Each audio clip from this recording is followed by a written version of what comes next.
So hello, everyone. Thank you for joining us today for the We Are All Content Creators workshop.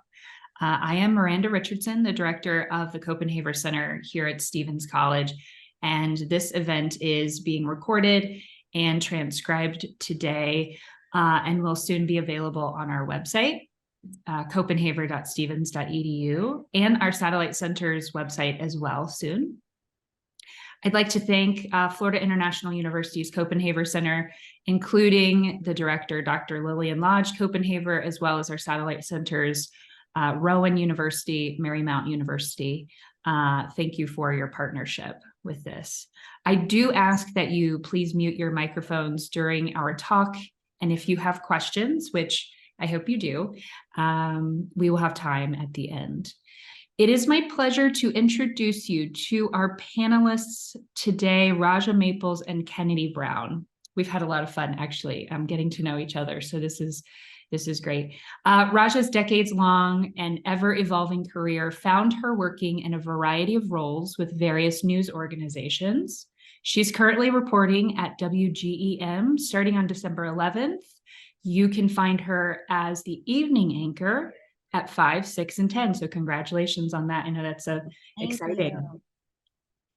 She has previously held positions for KHQA and was part of the Today Show and WNBC in New York, working and learning from Katie Couric and Curry and other news talent as a fellow for the International Radio and Television Society. She is reported and anchored at KMIZ and KOMU here in Columbia, and has served as the news director for KWWC Radio. She has received countless awards from places like Iowa Broadcast News Association, Illinois Broadcast Association, Missouri Broadcasters Association. She has covered so many things like the protests in Ferguson, presidential campaigns, and as a legal correspondent, her work has appeared on CBS's 48 Hours, Unsolved Mysteries, and Discovery Plus. She has also served on the board of trustees here at Stevens, and we are honored to have Rajah with us today and look forward to discussing her expertise. So thanks again, Rajah, for being here. Thank you. Excuse me. Let's see. And leadership from Rajah has impacted our second panelist, which is Kennedy Brown. And Kennedy is a digital filmmaking student at Stevens College in Columbia, Missouri, and a recent IRTS, which is the International Radio and Television Society, Summer Fellow, which is a very prestigious fellowship, excuse me, that Rajah funds every year, and Kennedy was the earned recipient of that, which is a really great connection. Kennedy is a multimedia artist who has been working in the arts and education since you were in middle school, Kennedy, and she is ready to represent the Midwest in a position promoting diversity, equity, and inclusion through varied media strategies. And an early congratulations again to you, Kennedy, for graduating in December, so this month, which is exciting. Thank you so much. These women and I, excuse me, it's very cold in my office here, but these women have had great conversation. I've really looked forward to getting to know them, and so I know you will too. The first question is, how are we all content creators?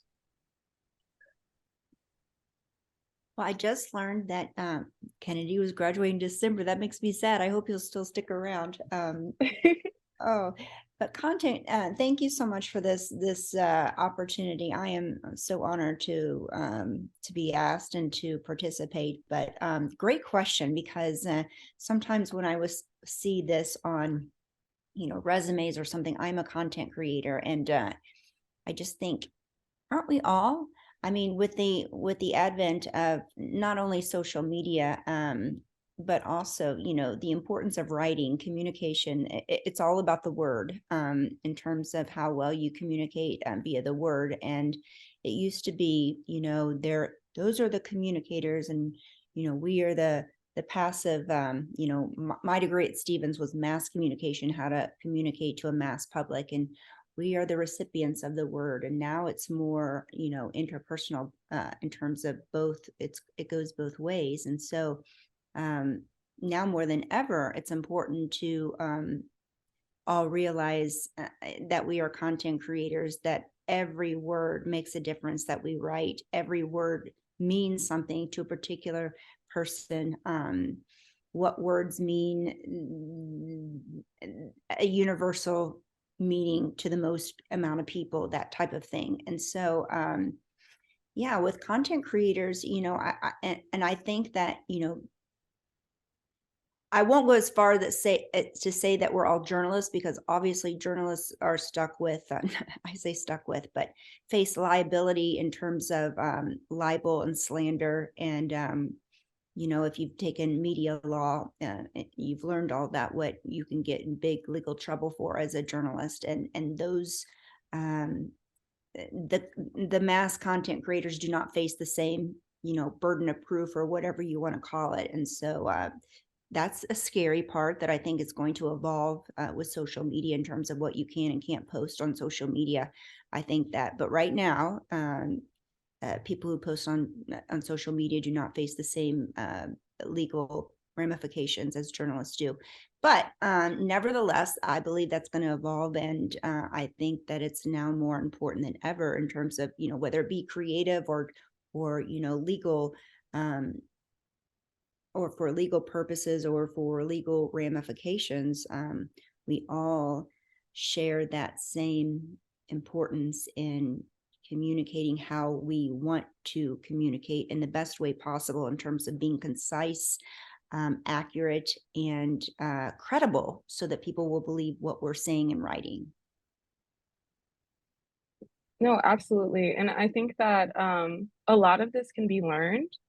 I think sometimes I work with a lot of local businesses in Columbia, Missouri to build up their social media and just creative brand and strategy. And I think that a lot of times people see the, young people posting or Gen Z and think, oh, that's something that I can't do as well.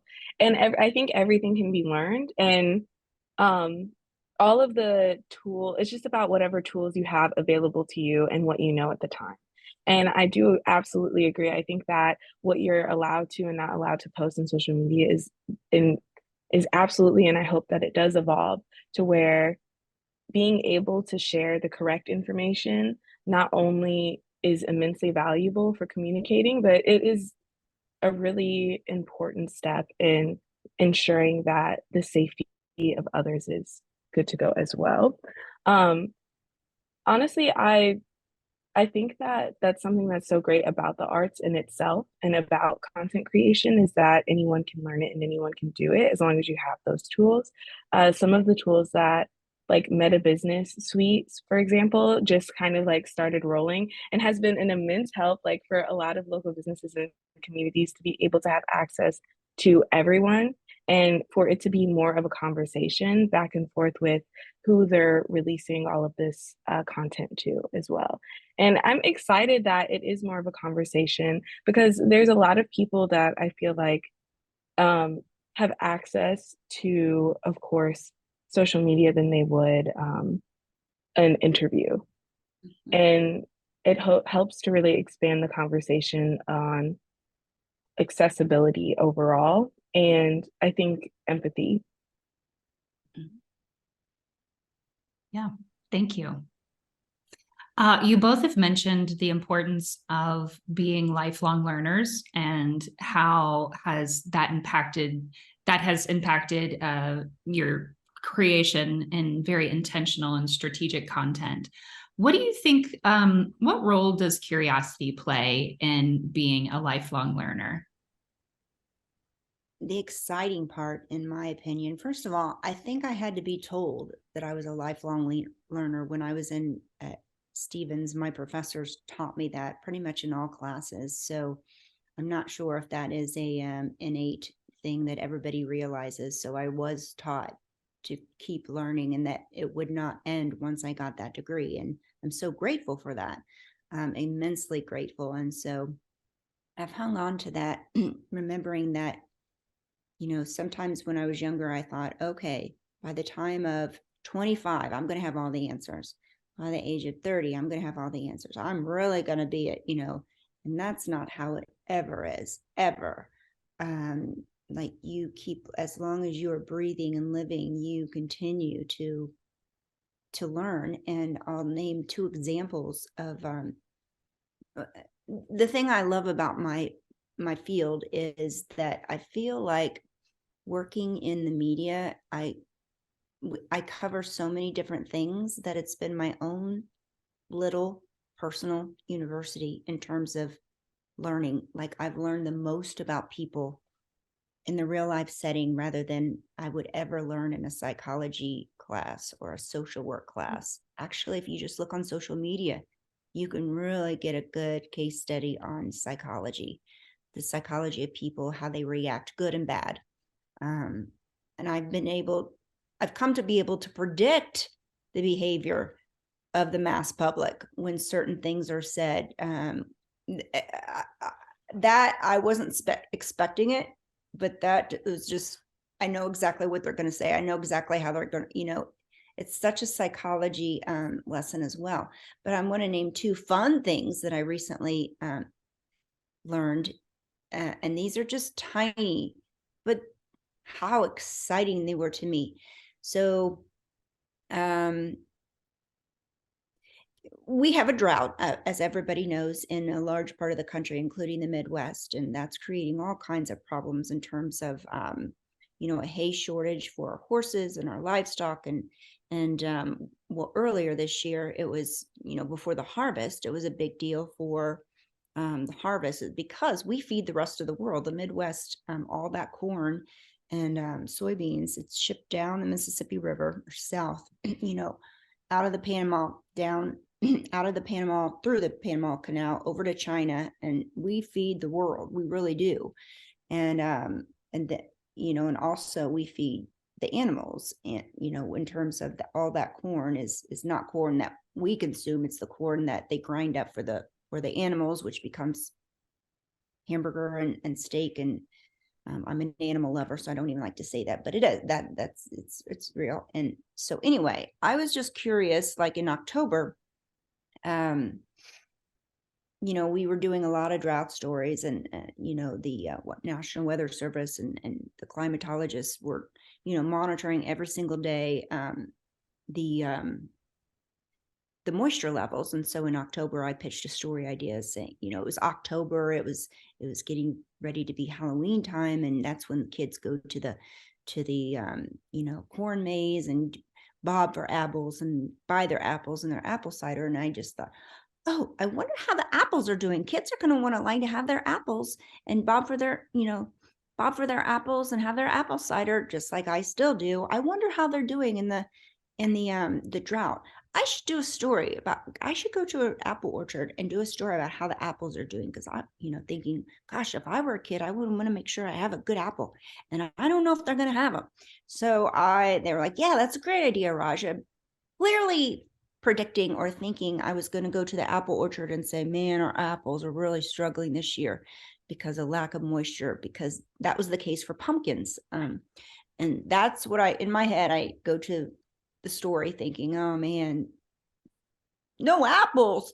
And so I get there and to interview the person. I'm not an agriculture person. I'm not a farmer or anything, only for the person to say, you will never taste a better apple than you will this fall. And I said, what? They're like, yeah, the reason is because of the lack of moisture, all that flavor in the apple is able to be concentrated, and there's no water to dilute the taste. And so you will never taste a better apple than you. Who knew? And I got back. I remember getting back to the newsroom. Am I the only person who didn't know this? No, I just went around saying, if I'm the only one who missed this at the age in my 40s, how did I miss this? But then, asking everybody else, it surprised everybody else. My mom, my dad, everyone was like, I had no idea that a drought would help apples. I've never, even the farmers in my family were like, I had no idea. So that was kind of a tiny little exciting thing. And then this this involves Bethany. I am also trying to learn more about tarot cards. Which is a huge thing, and I'm not going to learn it overnight. But I started like 2 years ago. I bought a book, Rachel Pollack, and I was attending a board of trustees meeting a couple of years ago, and she showed me some of her artwork that include tarot cards, and I'm like, oh my goodness, a whole new level of meaning. And the reason that was so exciting to me is because my most challenging subject in my whole life is visual arts. I've always struggled with visual arts. I've always struggled with, I feel like other people can see things I don't see with the human eye, and I have to be shown it rather than me seeing it for myself. And so it was exciting to me because the subject in my life that I got the lowest grade on was art. And she showed me art that I can understand this. It wasn't like, it wasn't intimidating. It was, I know something about this, rather than, oh my gosh, this is, I have that anxiety with art sometimes because I just, I don't know. So I'm still teaching about myself, but then when she will post something on Instagram, with a particular card, I'll look at my book and look at the deeper meaning, because obviously there's depth. It's not it means something to everybody, just as tarot does sometimes. But those are just two little things, two tiny examples of things I really get excited about, because it's just a new discovery, as though I'm Nancy Drew and I just found another even if I don't use it, or maybe I will, or, I have another clue to life. And I think that's really fun. No, absolutely. Honestly, okay, first and foremost, that Apple story, I did not know that at all. That is so, and that's something that's wonderful about learning, is because just like how you went back to go, am I the only one who didn't know this? Like, there are so many things that you learn from that people don't know, and it's exciting. I don't know, there's like a whole social media, there's a few social media pages right now where it's like, I'm in my 30s, here's what I didn't know until now. And it's just very sweet, and it's exciting, because we should celebrate those things that we don't know and figure it out and learn together, instead of it feeling as a little failure as well. So that's what I like too, because I think that sometimes people don't try new things, or I know for myself, I was a little bit scared sometimes to try new things, because I was like, man, what if I fail this? What if what if I'm just really not the best at this? But I think that, for example, I did at Stevens College, I did projection art for the fashion show last year, and I had never really used like this After Effects program before. And they went from being like, okay, girl, we need 5 designs, to going, okay, we need 15 designs. I said, oh, okay. And although it was a very like time consuming and beautiful process, it was wonderful because I got to get to know all of the behind the scenes of what the fashion students were doing. I don't know anything about fabric. I don't know anything about sewing. And trust me, I have tried. But it was wonderful because they were able to explain and show so much more depth and understanding in what they were doing by telling their stories. And I was just very thankful to be able to work with them on finding designs that best fit what would show their work. And so I think that that's another thing that's so wonderful about being a lifelong learner, is not shutting yourself off to communicating with people outside of the groups that you would normally talk to. Um, and that goes for a variety of different things outside of just skill set and career as well. Another thing within the fashion program that I thought was so phenomenal is being able to be there and seeing the work that they're doing gives you empathy for how much work goes into every single piece that they do. And that's the same thing for, I feel like, getting to understand and learn about different career paths.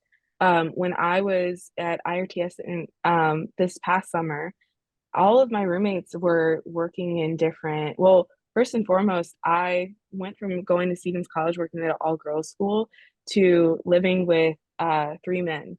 So I went from being surrounded by all non-binary and women to being surrounded by men in my living space. And I am very, very thankful for that, for having that experience, because not only were they all Hispanic, all Latino, all first generation, but they were also a completely different perspectives that I would have never been able to interact with back home or in my college community.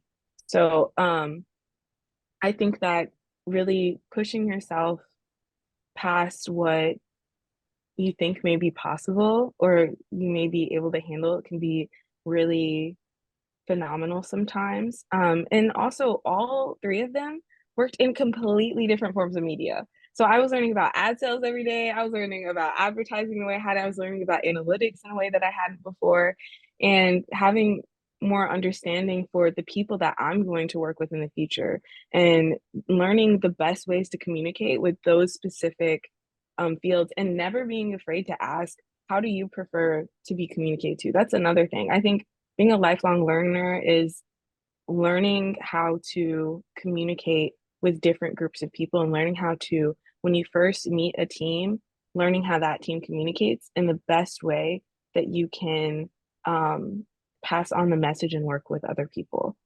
And I think that, I don't know, I just think back to, especially with the pandemic, we have all become so separate, and I think we're all trying to find our way and reconnecting and finding those little things. I know a lot of time before me, Rajah, and Miranda were talking about this when we were preparing for this meeting today, of just how do we find community? And I think being a lifelong learner is finding community in new spaces, in spaces that you wouldn't expect.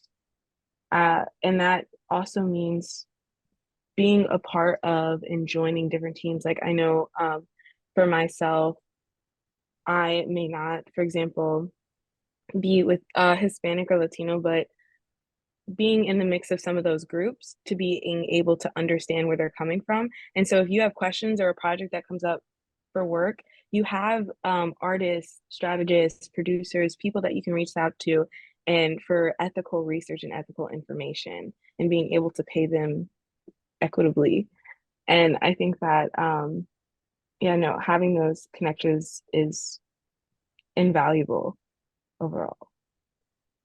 It's really, it is really about staying curious, right? It's about staying curious and really being open to opportunities. And so within that, there's certain measures of uncertainty when we're staying curious, with the Apple story, of course, and with your answers too, Kennedy. But so kind of to piggyback on that idea, can you describe a time that you were really thankful that you said yes to something that at the time you might have seemed unsure about, but you're thankful that you did in the end? Yes, it happened with my current job. And so, long story short, I retired in the summer of 2022.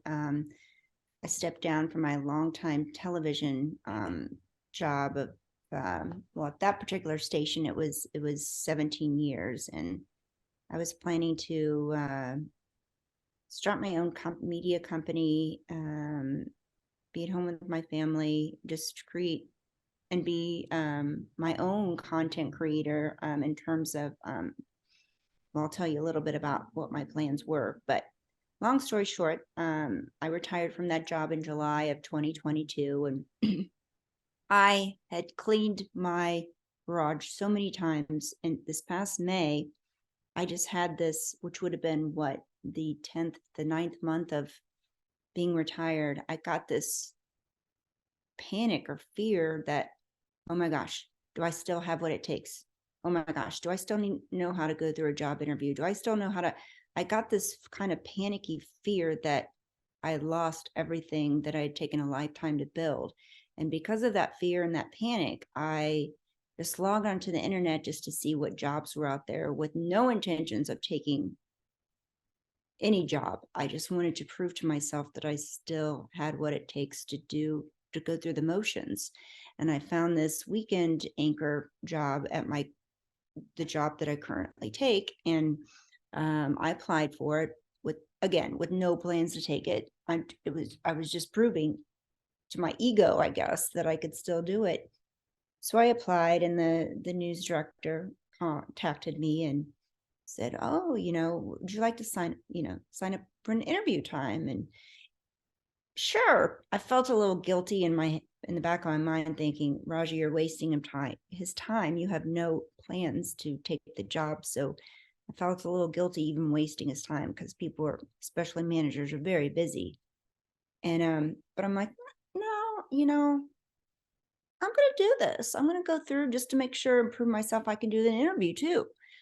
So I did the interview, and he says, "Okay, well, we'll get back with you." And in my mind, thinking, even if they do get back with me, I'm not planning to take it. And so when they got back to me, they gave me the salary, and it was comparable to doing my last job for doing less. And I was like, well, I didn't expect this. And that would be really silly if I didn't take it. Even though it's a lesser job than what I was doing, it's the exact same salary. That would be really, and it's a good company, it's a different company, and it's a good opportunity and good people to learn from. And, this is kind of exciting. And so I'm like, Rajah, that would be just not smart to not take it and not even try. And so I took it, and I accepted in May, and I started in June. And for the weekend, to report 3 times a week, getting paid the exact same thing I did at my previous job for a higher position, only for the current anchor, evening anchor of 5, 6, and 10 to leave just, I guess, Halloween. And boom, I've been named the evening 5, 6, and 10 anchor. Let's see, it's what, December? 6 to 7 months after I just applied for a job to prove to myself that I could still do an interview and do my resume and everything. And it's like, so I was sitting in the, when I was talking with the general managers about it, I just said, I can't believe this. Let this be, I didn't say it like that. I just said in a humble way. I can't believe this. I can't believe, let this be a lesson to all of us, that none of us can predict the future or what the universe wants to happen or will happen. And I was when I was talking with Kennedy and Miranda, leading up to this, my life has turned out nowhere near what I planned, and that's okay, because I like it better. I fell into television because I started out as a theater major at Stevens, and the first week, the head of the theater department sat us all down and said, only 1 out of 25 of you are going to make it. And on my walk back to Searcy Hall, I said, I'm out. I want better odds. I still giggle at myself. I didn't even make it. So I immediately changed my major. It was mass communication, and as part of that, I had to work on the college newspaper. It was just a requirement. That's the only reason I was doing it, and I absolutely fell in love with telling people stories, writing, and journalism, and I really did fall into it. And it seems like I have fallen in a good way. I have had the most wonderful falls, finding my bliss, but it wasn't planned, including this job. But I was just telling my general manager, because he wasn't predicting it. He was in the same boat in terms of, you can't predict all these different lives and people and everything, and pieces of the puzzle moved. Some of them you don't plan. And he agreed with me. He's like, yeah, just shows the hand of fate, and how it has a bigger purpose than you, and always will. He agreed with me. So I'm so grateful. But I just look back with, oh my goodness, I can't believe that just happened. But I'm excited that it did. first and foremost, I know we had mentioned this in the beginning, but congratulations on your new position. Like that's so Thank exciting. you. Thank Um, you. and no, in exactly what you said, jumping in to and trying something new where you didn't expect it to go. Because you had no idea from the very start. No, that's so exciting. No. Yeah. A No. good, it was just kind of an ego, just to prove to my ego, just a panic that to prove to myself, you can still do it when I questioned myself.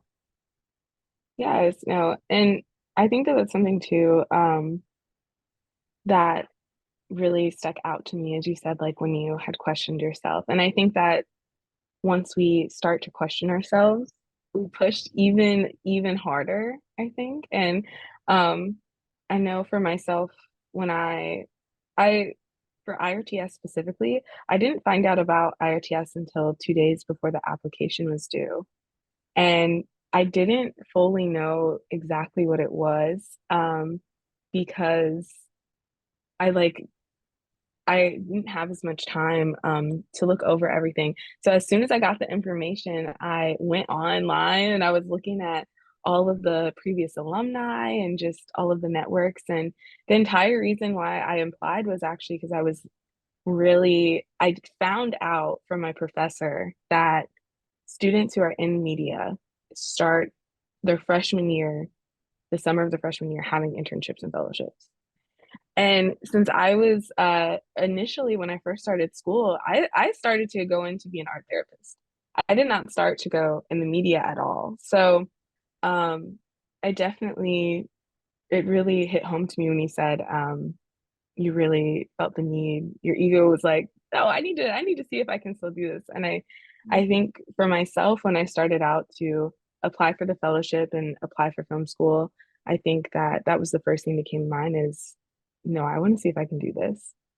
And when I initially discussed with my professor on people doing these internships and fellowships, there's from their freshman year, I was like, I had no idea people were starting all the way back then. I did not know that. So the first thing I did was go to my advisor, was to go to Kate and talk with her and see what we could do, see what opportunities, internships and fellowships were out there. And IRTS was the first thing that she had mentioned.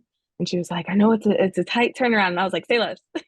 And I have never worked like I'm not gonna say never, but I worked really, really hard those 2 days to get things together. So I'm although I didn't know at first what it was about or necessarily the opportunities that it would lead to, I still wanted to prove that despite not necessarily starting in film or starting in communications, that I could possibly um, get in, and also that I could learn and contribute as well to that community. And I think one of the reasons that I am so thankful for IRTS is because it showed me a community of people who are minorities in their own right and doing the work and actually like seeing us be valued day after day after day after day.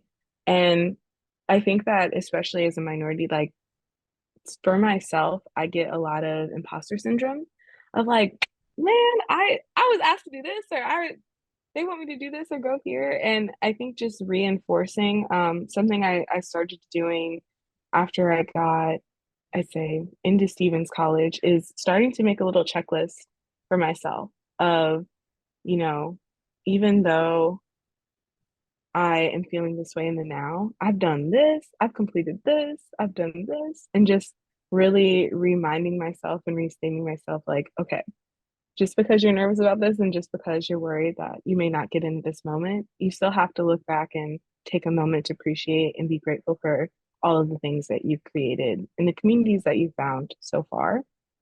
And I think another thing about taking opportunities, or even just like learning about things that you didn't before, is being able to have some form of grace for yourself when it doesn't work out as you expected. Because as you said, Rajah, it does not work out as you expect most times. I think that um, if I were to think back to my freshman year of college, I was expecting to fully be in like a practice right now. I was fully expecting to be taking in clients and doing that. And although I really did enjoy the work, that first week of school, I was like, I took a film class just off jump. I was at Kansas City Art Institute and took a film class, and we had like a short project where we worked with people, and I fell in love. We went out into the community and interviewed. We did a documentary and started interviewing people and um, creating work for students who are in grade school. And I I didn't know that art and film, like how involved it could be and what possibility that would lead to at all. And once the pandemic hit, I think a lot of us were allowed to pivot in a way that we wouldn't have been able to before. And I think that's something that was really wonderful as well, because we started saying yes to things that we wouldn't normally. And I think that even though, of course, there was a lot of loss within the pandemic, that's something that we could absolutely continue to bring forward with us, is saying yes to things and saying yes to things that you may not fully understand at first.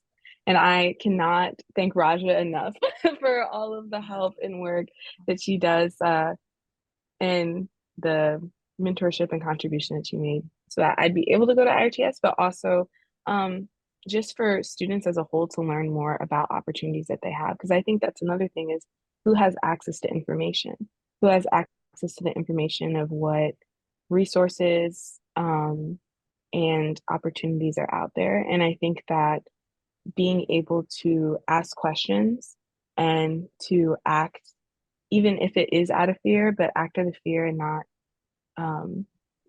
try as best as we can not to get paralyzed within the fear so that we can move forward. Yeah. Yes. So the format of this particular workshop is to have an expert in the field like Rajah, and then have a up and coming, soon to graduate, going into the world graduate of Stevens. And so with that, and talking about mass communication and how jobs are changing and careers are changing and how they're being created, what position do you think that recent graduates are in when searching for jobs in communication? I am so excited for you all. As you know, Kennedy just told me before we even started this that, after she finished her IRTS fellowship, I was in her shoes 26 years ago. It was over when we left New York City. And, she told me that, oh, no, I'm still working for them through freelance and with remote work, but I'm not just talking about remote work. I'm talking about the evolving, our country is at such a, not a standstill, an evolution of what's going to happen with higher education, with what's going to happen to various fields, with what's going to happen with pretty much everything, because everything has an effect on everything. With, everyone's asking about what's going to happen with the real estate market. Is there going to be a recession? Is there going to be, there are a lot of unknowns. We have a labor shortage, and because of that,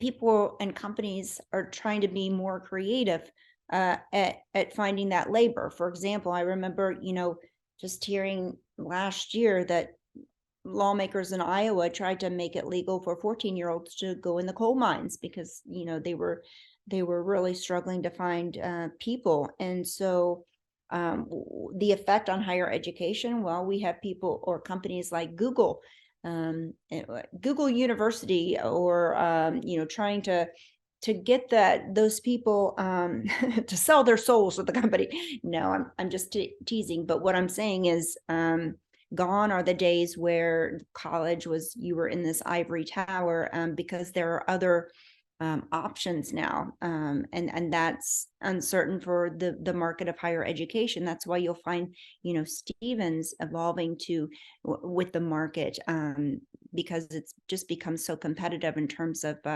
what is the demand right now, not only from students, but the bigger picture in terms of, we had a teacher shortage.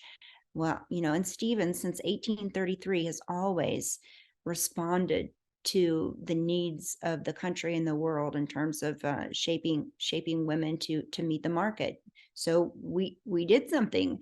I've been so proud of Stevens for being ahead of the curve in terms of responding to that economy. But and then on an individual level, I'm so envious of you all because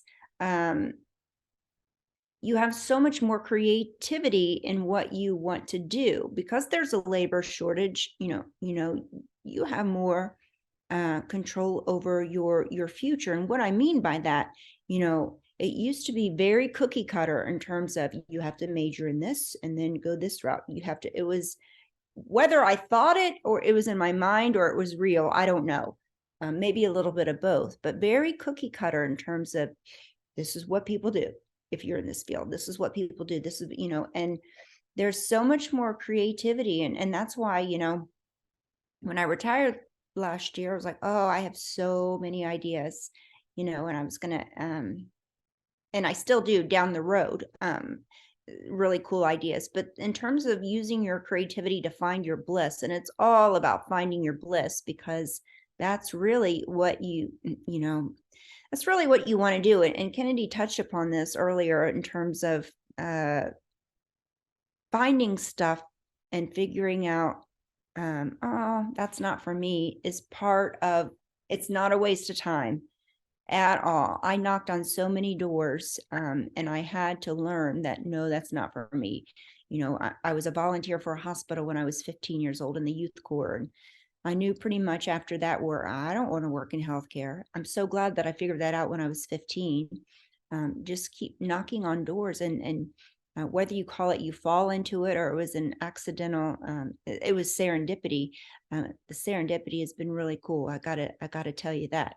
But sometimes it is serendipity. Just keep following your bliss and knocking on doors, because you have no idea. When Kennedy mentioned access, you have no idea whether you'll like something or not unless you have access to it to try it. And if you don't like it, don't consider it a failure, consider it an answer, a much needed answer. You just, if you look at it as following your yellow brick road, you're going to come along and face some scary monkeys, and ooh, that's not for me. And keep going until you find your own Oz. And you have to, that within itself is its very own journey that only you can take, and the routes to go in that. So I'm very excited for your creativity.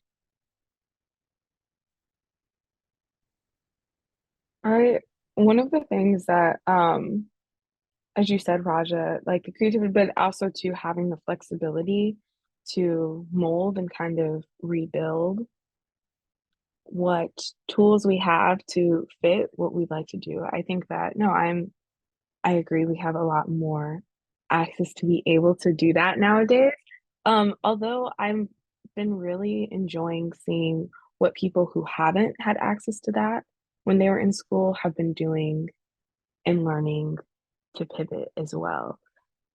Especially since the pandemic, when people had a little bit more time to do that. I know for myself, although I started out in digital filmmaking, I actually was in Creative Inc. at Stevens College and learned a lot about marketing, and learned and how much I really enjoy and how much people need film and people who understand production to help build up a marketing campaign. And I am immensely thankful to Stevens for being able to even have the option to do things outside of what, as you said, like our field. Instead of being able to just take that one path and learning digital filmmaking, one thing that my professors prefaced for us before is that the most not only about production, but pre-production, post-production, the more you know about all aspects of the field, and the more unlikely you'll be able to get hired. And I think that that's something that, even though I'm thankful we have, that's also a little bit of a struggle in, normally when you would be given like a project that is worth 3 crew members, it's now 1.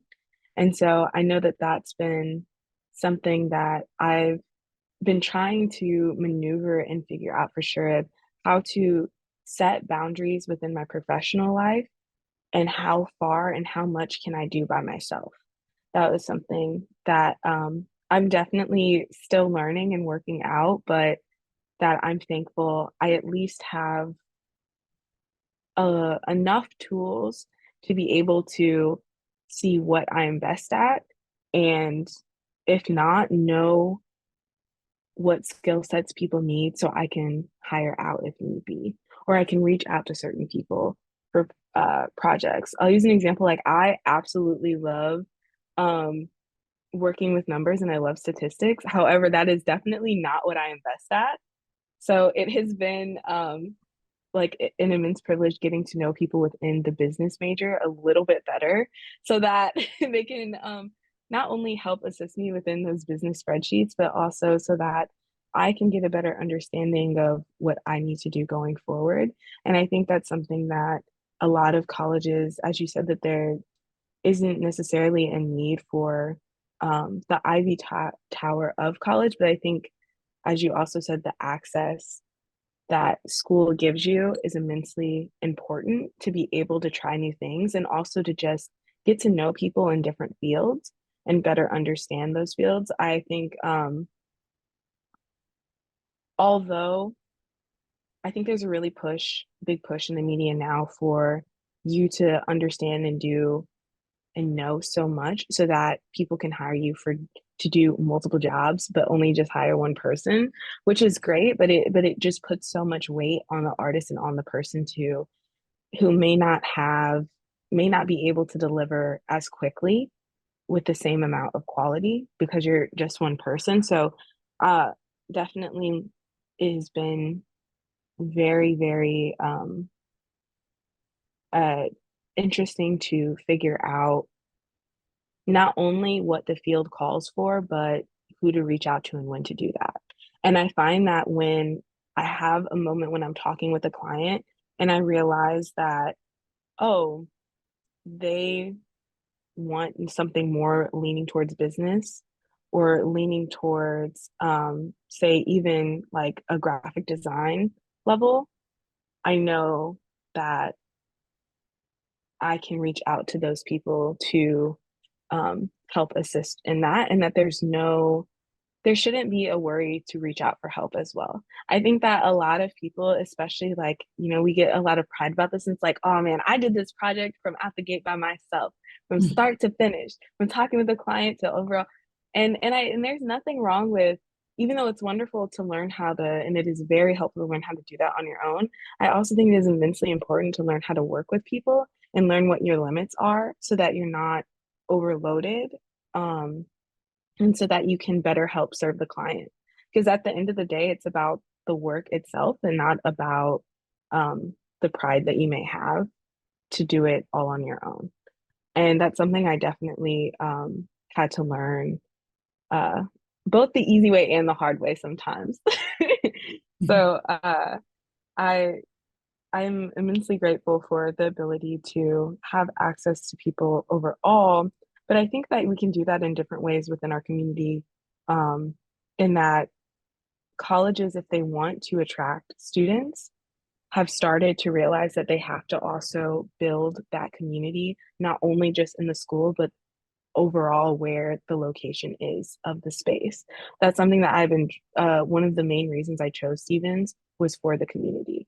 I did not choose Stevens going into my professional career. Like, I was seeing these influencers go up. I was really bit. I was a middle school and a middle school student when YouTube, like, influencers really started to go and start their campaigns, and being able to see that, even though it was incredible, we're also in a position being in the Midwest or being in a state that doesn't necessarily have as much access. I think colleges are starting to realize that them having their networks and really spotlighting their alumni and spotlighting what resources they have within the space. Like Columbia, Missouri, even though it is like in Missouri, it's a very small, city. We still have the True Falls Film Festival. We still have a ragtag. We still have like all of these incredible community organizations and small businesses that are thriving. I think that that's something as students and as we've been discussing this entire time, lifelong learners, that looking at schools from a broad lens of everything that they're bringing to you, and also for schools to understand the value of where they're at. I think Stevens, I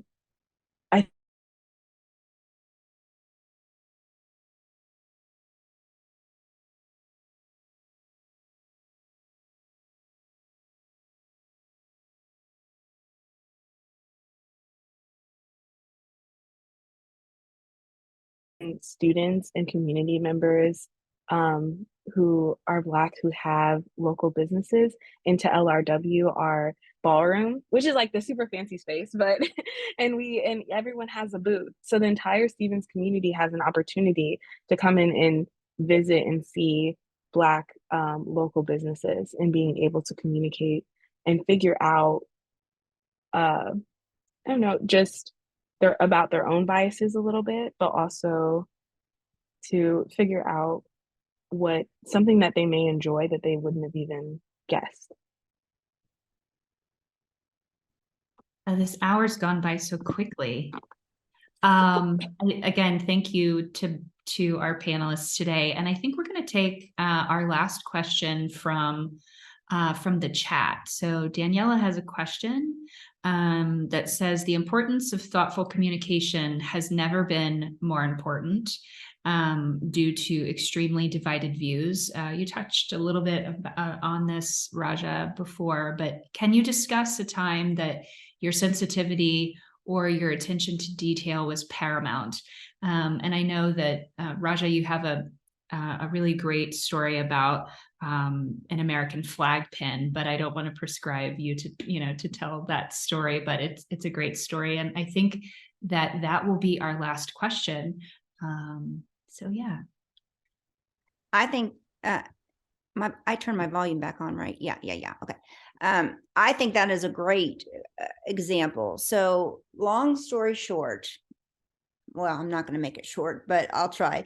Post 9/11, the news director at KOMU told all students and anchors and everybody, don't wear a flag lapel on your lapel post 9/11. And the lawmakers went nuts saying, are you kidding me? You're like forbidding, patriotism after 9/11, and everybody just really, like, the lawmakers just went nuts.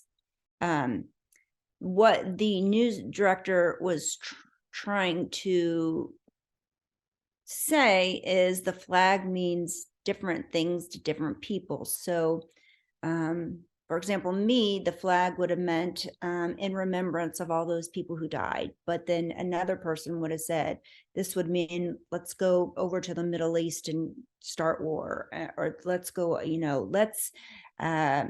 so his thought process, and he was working on his PhD in the deeper meaning of symbols. That's tarot cards. I mean, there's some study of thought in that, as well as what certain images mean to certain people and how they mean different things to different people. And so that was his viewpoint. What it was still very controversial, but nevertheless, that was the rule back post 9/11. Fast forward 2016 to the night of the election when Donald Trump won. Earlier that day, or maybe the day before, I can't remember, I was working at a different station, and the general manager handed out little flags for us, all of us, to wear on our lapels the night of the election. You know, she's saying, "Good luck, everybody. This is a big election, and you know, unity of the United States. You know, this is a patriotic day. You know." And so I told my news directors that I was taught not to wear this. You know, and you know what are you know, but I was the only one who, I think, in the newsroom who brought it up. I don't think anybody else had that experience or knew about it or anything. It was just like, okay, put this on for election day, for voting. And so since everybody else did, and you know, the general manager, I was like, okay, what could go wrong, right? I'm making a big deal out of nothing. That was 9/11. This is an election. I'm okay, fine, I'll wear it.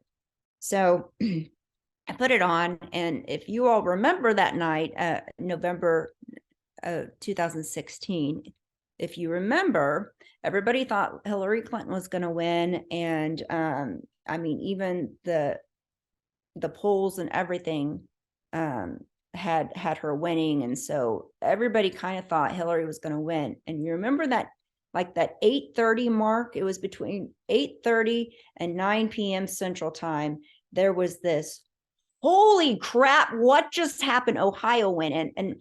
And I'm saying this from like an independent journalist. It's like when you have your newscast a certain way, where you try to have a template in terms of how you think the night's going to go, just for planning purposes. And so when I say that, I'm not making a political statement. I'm saying, wow, no one predicted that. That's where I'm coming from. That's where everyone was coming. So we have an expert on the desk with a journalist, and Ohio comes in, and I can say the whole country, and it's not a political statement. It was basically, it just proved the polls wrong. That's where the surprise comes from, because the polls had us all thinking that it was going to happen one way, and we were like, what just happened? And I'll never forget, the political scientist on the desk said, let this be a lesson that political science is not a science. Our politics is run by the emotions of people that can change and flip at a moment's notice. I'll never forget a longtime political scientist saying that, and it's true. That just shows that we call it science, and it's fallible. And so, how my flag story fits in here. So I'm an independent, because I'm a journalist. I don't even know how to act. So because I'm just like focused in on what's happening here. And there's a lot of movement and a lot of things changing, and they're coming in by the hour, as is the case on an election night. And because, and the reason we're kind of getting antsy is there's only an hour to go until your live broadcast at 10 p.m. So that's why you have to be really focused. So the fact that turned so sharply, I'll say 8:45 p.m., there was a lot of movement. By the time I went on the air at 10 o'clock to read the results of the election thus far, my flag pin had turned upside down through all of my movement.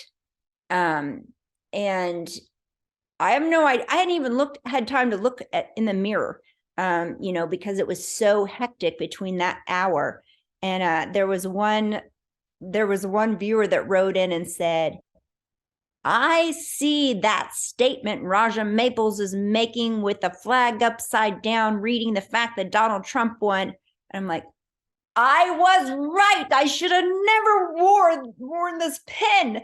I hadn't, that paying that close a detail. I was not paying that close a detail to my flag lapel pin. I was focusing on graphics and getting numbers in and all that. I didn't pay attention to the mirror, I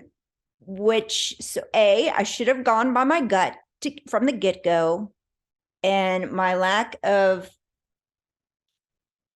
attention to the smallest detail made a huge statement, at least to one person. I mean, I heard from one person. I'm sure there were others out there. I don't know. You don't know what people notice and what they don't. Some people might have seen, oh, some people might have said, oh, turned upside down. But that guy said, oh, what is, you did that on purpose. You intentionally turned your flag upside down when you read the results of Donald Trump winning.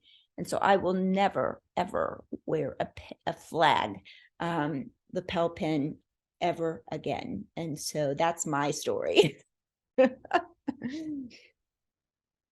Thank you. And I know that right now we might have some people who, what a great story. Thank you again for telling me that.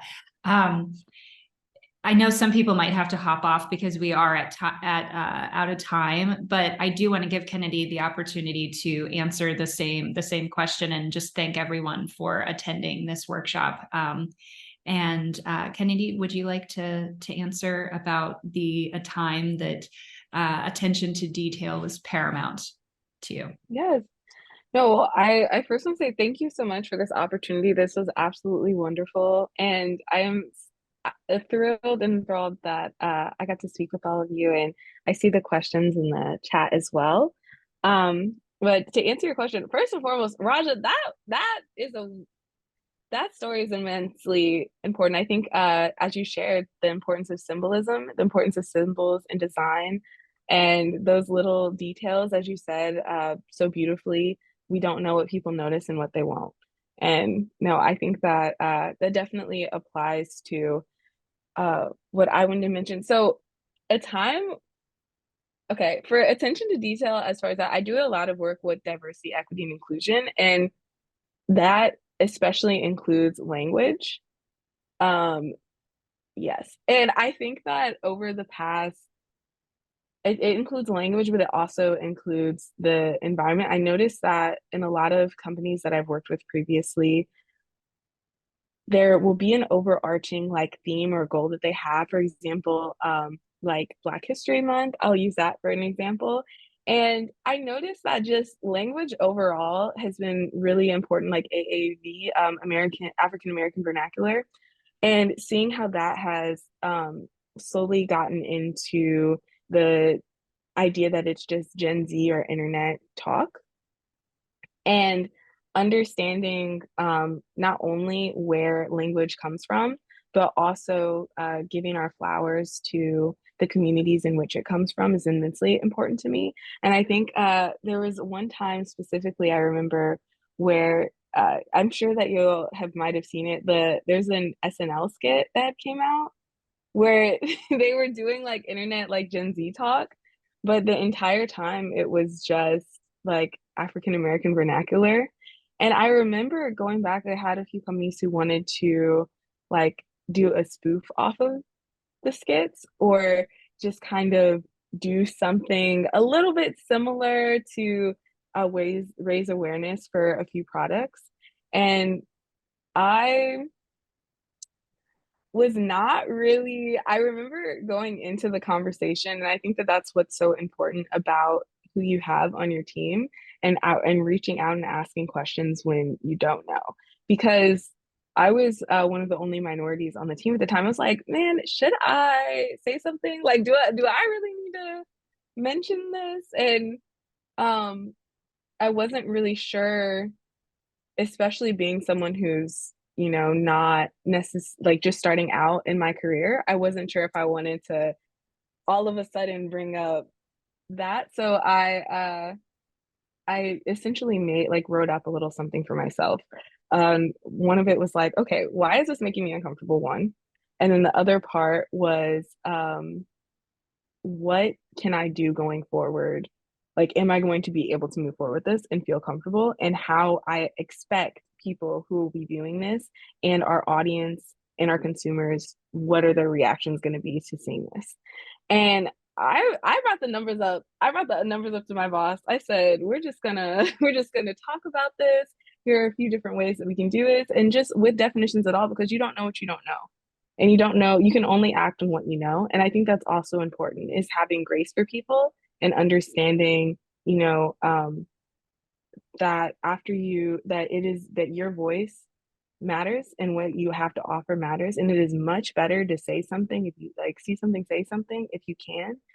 Um, and companies onboarding people specifically, I think that's something that has been talked about a lot within recent is like, are, as Rajah, you mentioned, there's a labor shortage. And I think a lot of people who are coming into the workforce right now are looking at companies' community cultures and looking at what they have to offer us overall in terms of comfortability and resources. Like we want to make sure that if there is something like for the example I just mentioned that comes up, that we can confidently go to the people around us and mention what needs to be adjusted. And I think that as far as language, like language and design and uh, those are immensely important. And I think about another moment that actually was at Stevens College for SFI. We have, so the film students, we do a film every single year, and we were doing one film that was supposed to be like a country house. And it essentially the entire semester we spend just working on this film. We spend just putting our life, sweat, blood, and tears into learning how to do pre-production, into learning how to hire a cast and like do marketing and media and figure out a way to get donations and then get contracts. And one of the biggest things is looking for locations. And, you know, we're looking for a farmhouse in the middle of Missouri, you know, should be pretty easy. And I was on the location teams. It was the first SFI I had ever done. And one of the things that came up was, oh, we have this opportunity to use this immensely beautiful house in the middle of, you know, like 45 minutes out in Missouri. It's perfect distance, great. The owner's immensely helpful with the arts. And I went with the director, my professor at the time, Carrie O's.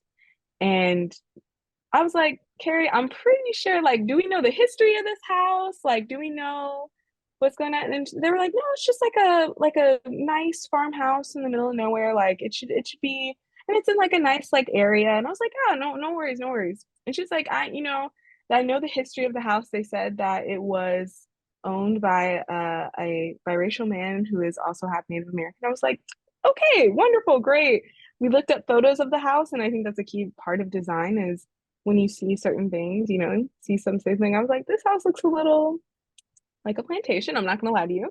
And she was like, yeah, but I know the history. Like, it'll be fine. We get there. It was a plantation. It was absolutely a plantation.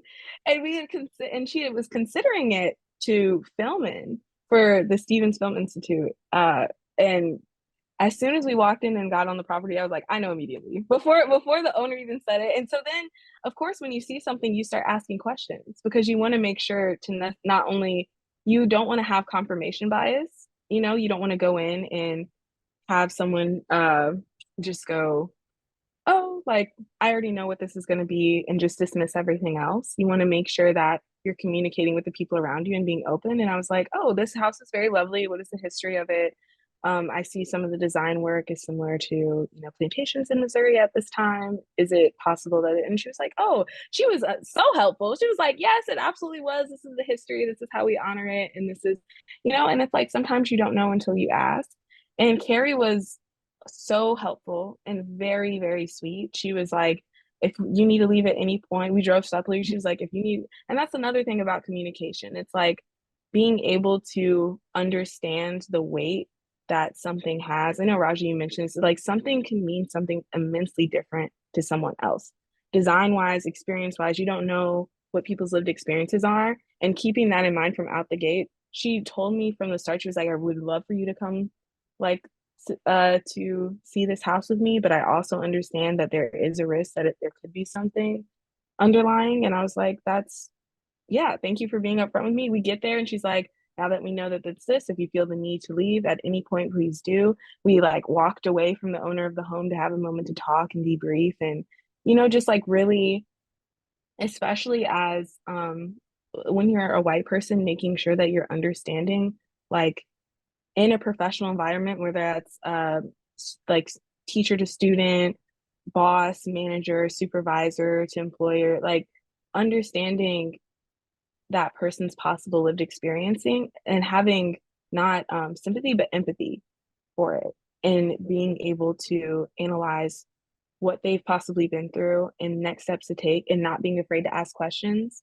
being like, and also keeping in mind where you're asking the questions from as well. She took that moment, like when we found out those plant stations, be like, oh, thank you so much for your time. We're going to check out this other space so that we could have a moment alone to talk and to check in. You know, I think that, like, especially working in communications, working in media, or really anywhere, there's always things that are going to pop up that we don't expect. And being able to have those important moments. There's something that she would say that always really stuck with me, that the film department and Steven says is people first.